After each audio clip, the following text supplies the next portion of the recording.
Some people say that Odoo business management software is like fertilizer, the way it promotes growth and all. But other people say Odoo is like a magic beanstalk because it grows with your company and is also magically affordable. And there's some people who would even say Odoo's individual software programs come together to build the perfect suite like building blocks. Well, Odoo is all of these things. Fertilizer, magic beanstalk, building blocks for business. So sign up now at odoo.com, ODOO.com.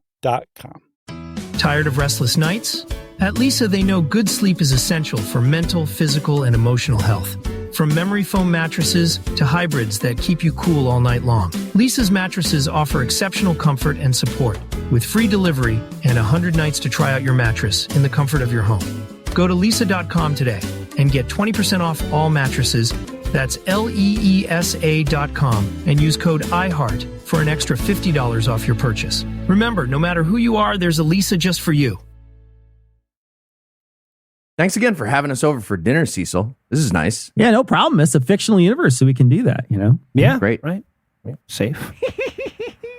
Did you guys read Tom's essay for this week yet? I try not to read the essays. No. What's it about? It's like a whole collection of stories of people who lived in other people's homes without them knowing.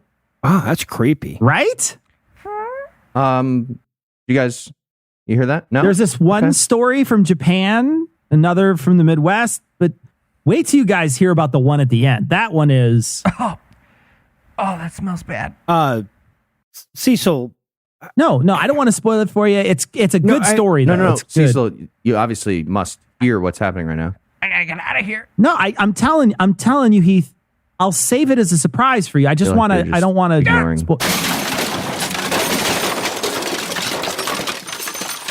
Ow! I fell on my balls. Cecil. What? No. Well, what is your problem? What? Eli is pretty obviously living in your ceiling, dude. Oh, I know that. Yeah. Oh, you do? Yeah. But I've been pretending not to know so he doesn't talk to me for months at a time. Okay, smart. Yep.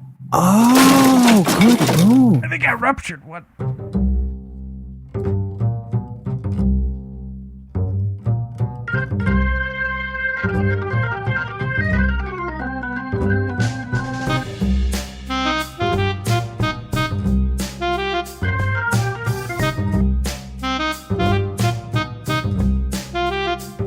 Hello and welcome to Citation Needed, the podcast where we choose a subject, read a single article about it on Wikipedia, and pretend we're experts. Because this is the internet, and that's how it works now.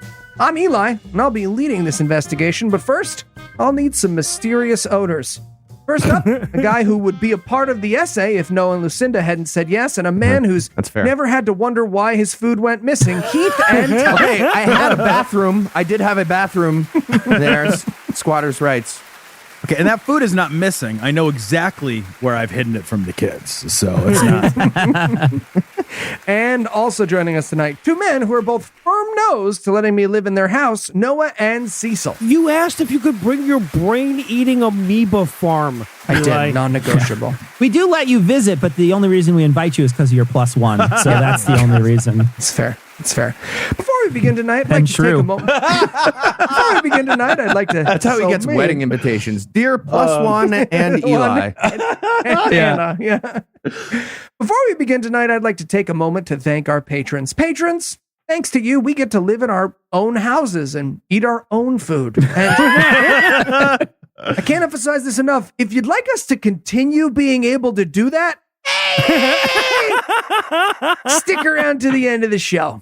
And with that out of the way, tell us, Noah, what person, place, thing, concept, phenomenon, or event will we be talking about today? All right, today we'll be talking about the Spiderman of Denver and other people who lived in other people's walls. All right. And Tom, you explored the ins and outs of this topic. Are you ready to expose the truth? I've emerged from hiding for just this chance, Eli. All right, Tom. So how did you choose the Spider-Man of Denver and other wall people? Well, the world is on the verge of an eviction crisis, and it is also almost Halloween. So I couldn't think of a better time to talk about a few people who found creative, if terrifying, solutions to the housing crisis. And while those who've looked for housing in Manhattan or San Francisco might be drooling at the spacious luxury of having a whole interior wall or attic to themselves. Oh, that'd be the best. Right? The rest of us are likely to take our story today and either reflect upon our good fortune for having a home, or maybe begin taking notes and differently assessing the potential crawl space opportunities in our neighborhoods. Either way, I feel like here at Citation Needed, we're here to help. Okay, but for legal reasons, if you're not playing this episode to a PlayStation, the name of this one is Climby Guy of Denver. I want to be clear on that. Climby Guy. All right, so our first story is going to be that of Tatsuko Horikawa. In Kasai, Japan, an unnamed 57-year-old man began noticing strange shit happening in his house. For months, he found that food would go missing regularly from his refrigerator. And since he lived alone, he couldn't figure out where the fuck his food had been disappearing to. Same. You might want to check your walls. Initially, he began to wonder if maybe he was sleep eating. But since he wasn't prone to sleep problems, nor was he mysteriously gaining any weight or making any messes. I see you're already out, Heath. Yeah, I'm out. Or waking feeling strangely full. He didn't believe that was the problem. Still, almost every day, food from his house would just vanish as if Heath lived there. Yeah, fair. Inexplicable. So he became hyper vigilant about locking his doors and windows. And still, every day upon returning home, his house was still sealed tight as a drum, and his refrigerator was significantly lightened. He began to wonder if his small home had somehow become haunted, but since he wasn't a completely credulous tool, rather than invest in sage and priests, he bought surveillance cameras, which transmitted images to his cell phone. Yeah, well, he was probably worried because he got his body pillow wet after midnight, and then it could happen. It could happen. Not how it works for everyone. Yeah. Ban that play. It doesn't always. Anyway, go ahead. So it wasn't long before he caught his first images of the culprit. So imagine this. As he's staring down at his cell phone screen, he catches sight of a woman walking around inside his locked up house. She helped herself to the refrigerator. She casually plopped down on the couch to watch TV while she ate. And when she was finished eating, she turned the TV back to the channel it was originally on. She turned it off. She smoothed out the sofa. And then she just disappears out of the sight line of the cameras. Weird attention to detail. Like this guy would come home and be like, okay, I was probably hallucinating about buying half my food. That's the explanation for that. But this is the wrong channel. And I leave my couch medium smooth. This is ridiculous. I was watching Drag Race. After all that stuff, Tom, I even though they're not contributing financially, it's still better than any roommate in history. Like any roommate. No shit. Really? A fork in the peanut butter? Yeah, what the fuck? Looks stupid now. Elated that the culprit walked rather than floated, the unidentified man called the police, who arrived to find the house was still very much shut and very much locked. Upon entry, they began a thorough search of the house. And I love this. Initially, that search turned up nothing. Though they reviewed the cell phone footage, they agreed to look again. And finally, they found Tatsuko curled up and hiding on the top shelf of a tiny storage closet on an equally tiny futon. Aw, look at her up there. It's adorable. Terrible. Okay, you're under arrest. But Right? So it turns out that Tatsuko had been homeless. One day, she noticed the man's home was unlocked, and she just moved the fuck on in. And she had been living in his home on the top shelf of his closet for over a year. She waited while he was home. She waited silently all day for him to leave. He learned his habits, and she roamed freely about his home while he was away. She showered, she watched television, she ate his food. Had she found some other way to get chow, she might never have been found at all. He stays home all weekend to binge Breaking Bad, and she's just up on the top shelf doing the pee-pee dance for 36 straight hours. He does the thing with the gun. Let's go. Come on. Jesus, capitalism, where we share scary stories about the time an old lady got to eat and bathe. Right? Jesus. No shit. So our next story, this time from South Carolina, involves a woman known only as Tracy. One night, while sleeping, she awoke to a loud thump from her attic. and she looked up and noticed some nails had poked through the drywall as if something heavy had impacted the ceiling. Since everyone knows that ghosts are notorious Weight Watchers, she sent her adult sons into the attic to find out what the hell was happening. Damn it, boys. I checked for monsters under your bed a bunch of times. You motherfuckers owe me. Well, they didn't find any spirits in her attic. What they did find was Tracy's ex-boyfriend. What? That's weird. And by ex, I mean really, really ex. They had broken up 12 years ago when he went to prison. A few weeks earlier, he had gotten out of prison, and I guess he decided rather than go to a halfway house, he'd just move into her house like halfway. He broke into Tracy's home and had packed a bunch of old coats and jackets into the heating unit in the attic. And when he was up there, he was confronted by Tracy's sons. He just smiled and then just strolled out of the house like this was a perfectly normal day. When they went up into the attic and looked around, they found cups from Sonic filled with this guy's body waste. And even more disturbingly, that they found that he had positioned his sleeping arrangement so he could look down through an air vent at Tracy while she slept. And the police still have not recaptured this guy. Oh, Jesus. Okay, so he'd go out for Sonic, but he wouldn't flush the shit cups on the way out in the bathroom or something? All right, so, but to be fair, we don't know for sure that wasn't what was in the cups when he got them from Sonic. Right? Yeah, honestly, I'm more offended by Sonic than any other detail. I know, it's the worst detail. All right, now we'll do a little holiday-themed story. In Christmas Wilkes-Barre, bells. Ching, ching, ching, ching, ching, ching, ching, ching. in Wilkes-Barre, Pennsylvania, Stanley Carter played real-life Grinch for a family. When Stanley was evicted from his couch surfing life with friends in the neighboring duplex, he didn't leave by the front door or the back door. Instead, he just went up into the attic and then crossed over from one unit to the next. What? Where he took up residence above the home of Stacy France. While living in the attic above Stacy, he would come down while the family was out to eat their food and sometimes to just steal their shit. Admittedly, I'd much rather have someone steal my shit than leave me theirs in a Sonic cup. So this one feels like an upgrade. You know? Well, I get it. See, so I told you, you're going to have another birthday next year. I will make up for it then. Jesus fucking Christ. Every time we... Plenty of that amazing crushed ice in there. So good. Sonic crushed ice. Fuck you, going to Sonic. Get out of here.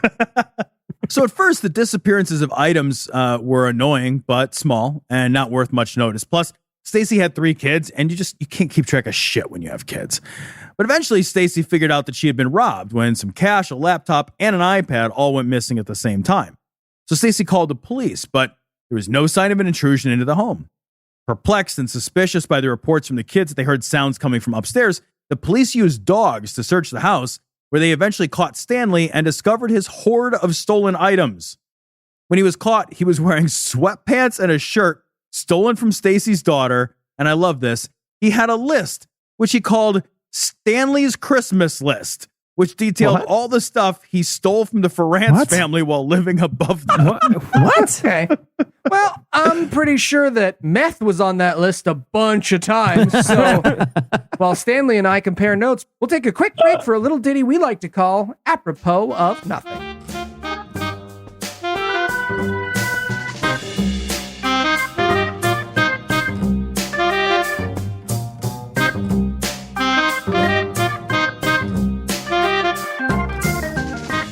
Lulu, midnight snack. Midnight snack is my favorite snack. Lulu. Hello there. Who are you and what the hell are you doing in my house? Yeah, about that. I live in your crawl space, sort of. So What? That's terrifying. Yeah. Sorry about that. I guess it's pretty terrifying. Oh, no, I mean that you don't have a house to live in. Did you know that there are actually 59 empty properties for each homeless person in the United States? Oh shit! Really? There are? Yeah, 59 empty houses. Oh, wow. Okay. Well, I've been eating from your fridge too, just so you know. Oh, that is disgusting. Well, come on, man. I gotta eat. I'm poor. Oh, no, not you. I just remember that Americans throw enough food away every year to feed 84% of the world's population. That's just what we throw away. The whole world? Yeah, the whole world. But does that factor in if we actually tried to feed people? No, it does not. It does not Damn. factor that in.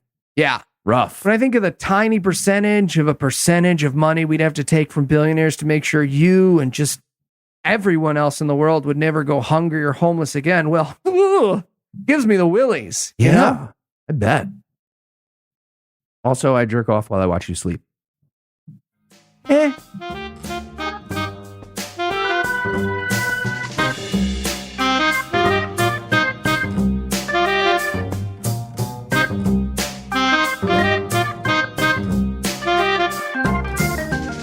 we're back. When we left off, Tom was making me afraid of my attic. Any other rooms you want to ruin for my sanity, Tom? We're going to give it a whirl. The strangest story of them all in this theme is the story of the Spiderman of Denver. This guy was born in 1882 in Petersburg, Illinois. Theodore Edward Coney was always a sickly kid. And I know that that's kind of the old-timey phrasing that often just translates into pale introvert living in judgier times. But like this guy was really just not well. Okay, it feels like we're still very much in those times right now during your sentence that you targeted me with. Go ahead. All right. In fact, this guy was so sickly that the doctors told him he'd never live to be 18. And so Theodore didn't bother to finish high school, figuring, I guess, there'd be no point to getting an education just to die smarter. So when he didn't die and his parents moved from Illinois to Wisconsin, eventually to Denver, this is where Coney would live for most of his life. Not going to waste what precious life I have in school. I'm moving to Denver to really live. Yeah, it seems like a shitty excuse to drop out. Like, it's 1882, man. 3 kids in 5 don't make it to 18. Okay. So it's not at all clear what condition Coney suffered from, but it is very clear that he suffered.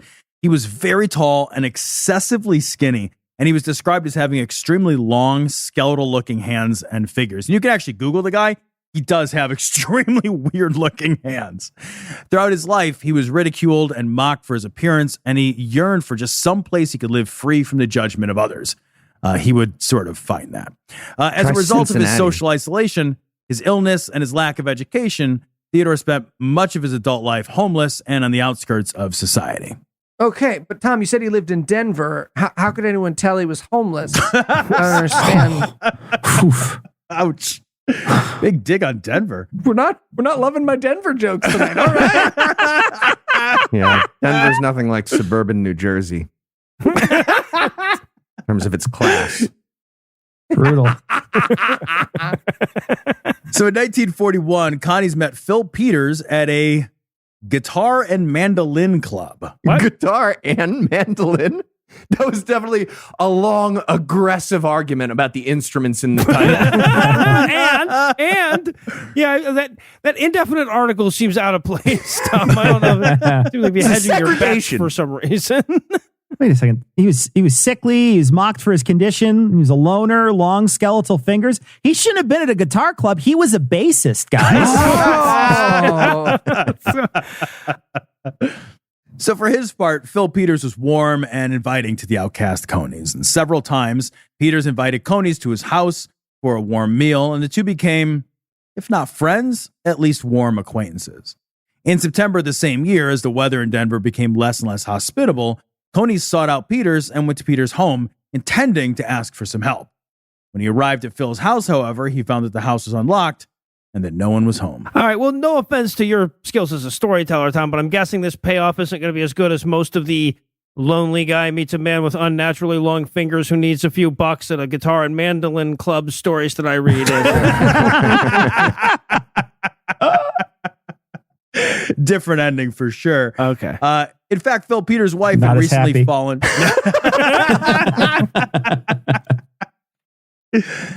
So, in fact, Phil Peters' wife had recently fallen and she'd broken her hip. So Phil was at the hospital tending to her. Naturally, Coneys slipped into the house and headed right to the refrigerator. And the food must have been good, or the house must have seemed very inviting, because rather than content himself with a quickly stolen snack, Theodore just poked around the house until he found a loose panel that led up into a tiny space in the attic. That was a good sandwich. I should just check to see if they have a crawl space I can live in, and then I'll leave my thank you note. Now, when I say a tiny space, I mean a really fucking tiny space. The space that Coney's found was only 27 inches high by 57 inches wide. Wow. To offer some perspective, I looked this up. A standard casket is 23 inches high and 28 inches wide. So this tiny space where Coney would decide to hole up was shorter than a casket and only about twice as wide. Okay, question. When a dead person doesn't fit, you just like cut the feet off? Are you allowed to do that? Or do you have to like buy the bigger size for more money? Keith, I already talked to your mom. We're cutting your feet off. Okay. Okay. So people do have that fight. For some of us on this is going to be a roomy situation, Heath. I'm going to be just fine. Can you just hold him? I don't know, man. Oh, come on. I can put two of me in that motherfucker. So while the house was vacant, Coney would sneak downstairs and he would eat just tiny little amounts of food. Now, as you'll no doubt recall from the previous stories, some of these people got caught because they ate enough that the food went missing and it was noticeable. Not so with Coney. He ate so sparingly that throughout most of the duration of his stay at the Peters house, no one ever noticed so much as a missing crumb. What a shame. With those fingers, he feels like the only one in the house capable of getting that last olive out of the jar, too. Yeah. Maybe that's why they never noticed, right? And perhaps he could have and would have stayed living in the attic forever, but one fateful day, while standing in the kitchen eating, Phil Peters happened upon and startled Coney. This would not end well for Peters. Peters lashed out at Theodore with his cane, but Coney retaliated, striking Peters with the butt of a gun that he had found in the house. When the gun broke apart from the blow, Coney's reached for a cast iron stove shaker and beat Peters to death with it. Oh, wow. Okay, but technically they both lived there, so who's standing their ground in that scenario? Yeah. That's a good question. Castle doctrine gets all muddled. No fault. Now, you might think that if you killed somebody, the smart thing to do would be to leave the scene of the crime. That is actually fairly typical after a murder. Coney's retreated back to his attic, though. When neighbors came calling on the elderly Peters, they peered through the windows and they saw the crime scene and they called the police. The police were fucking baffled. Phil Peters was an old man who went to a mandolin playing club. This is not somebody who had enemies. Stranger still, the house was locked up when the police arrived.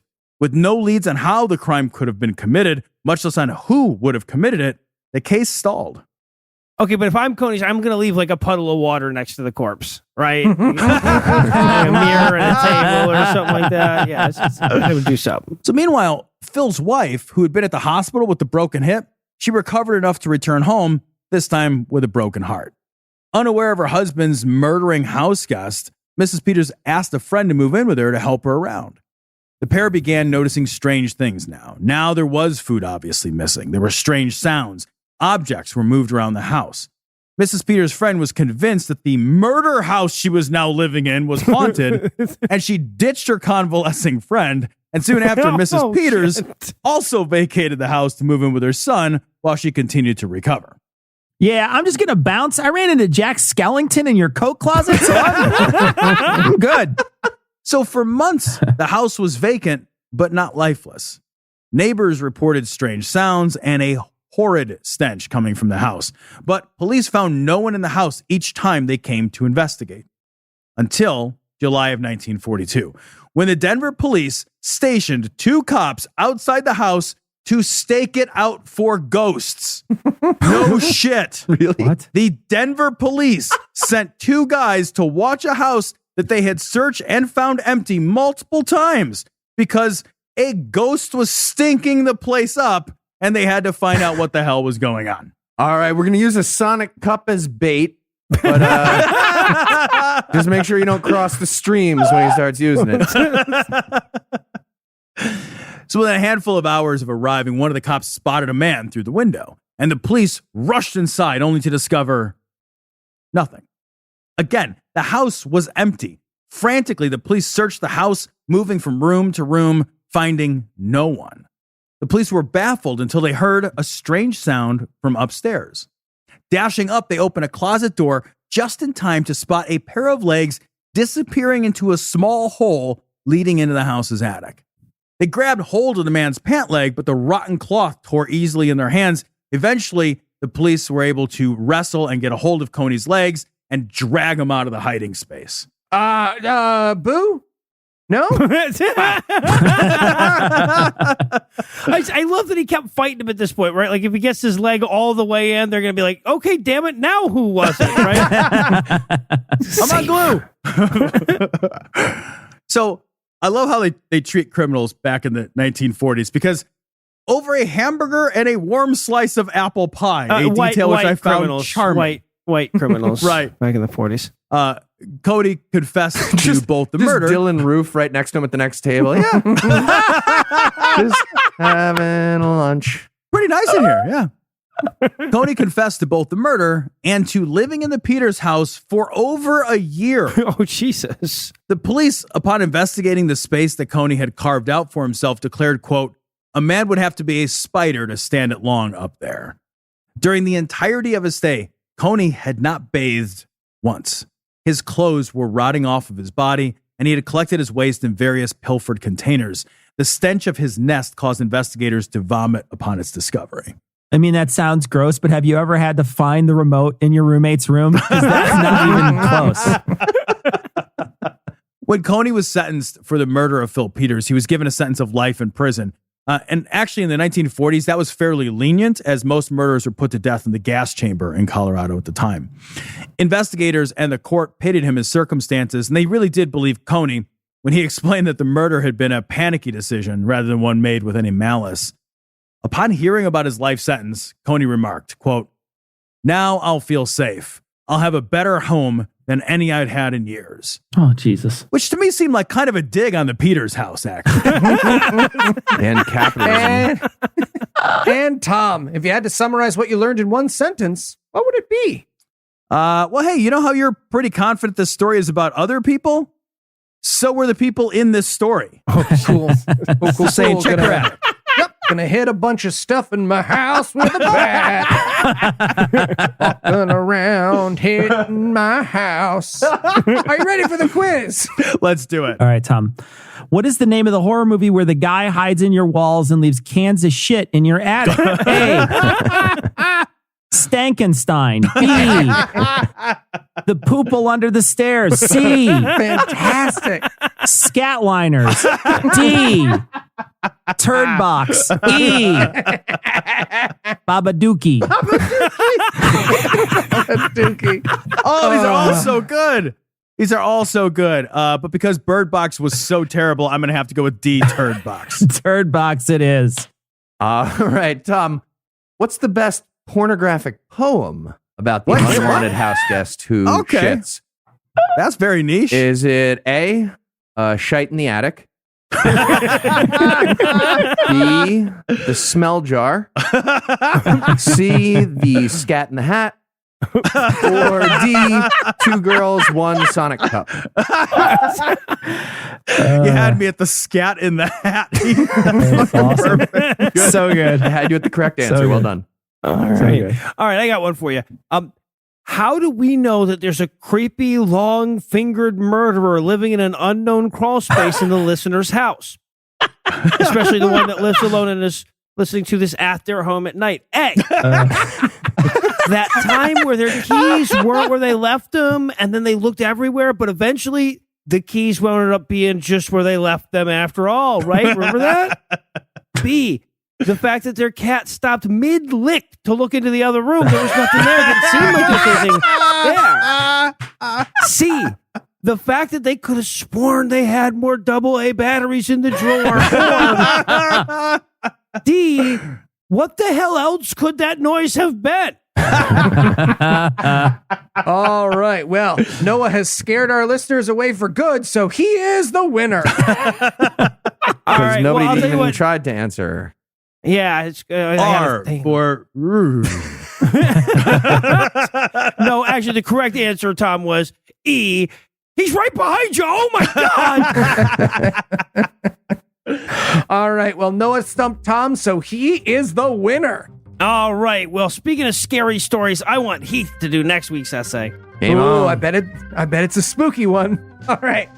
Well, for Tom, Noah, Cecil, and Heath, I'm Eli Bosnick. Thanking you for hanging out with us today. We'll be back next week, and by then, Heath will be an expert on something else. It's Enright. Now If and we're then- going to do last names, you're going to add yours, but nobody else's. It's Heath Enright. Yeah, Be consistent. Between now, it's hard to spell. Between now and then, you can listen to our other podcasts on all the places, which, if you think about it, is like us living in your ears for free. And if you'd like to help us keep the show going, you can make a per episode donation at patreon.com/citationpod or leave us a 5-star review everywhere you can. If you'd like to get in touch with us, check out past episodes, connect with us on social media, or check the show notes, be sure to check out citationpod.com. And remember, someone's crawl space is definitely better than Waycross, Georgia.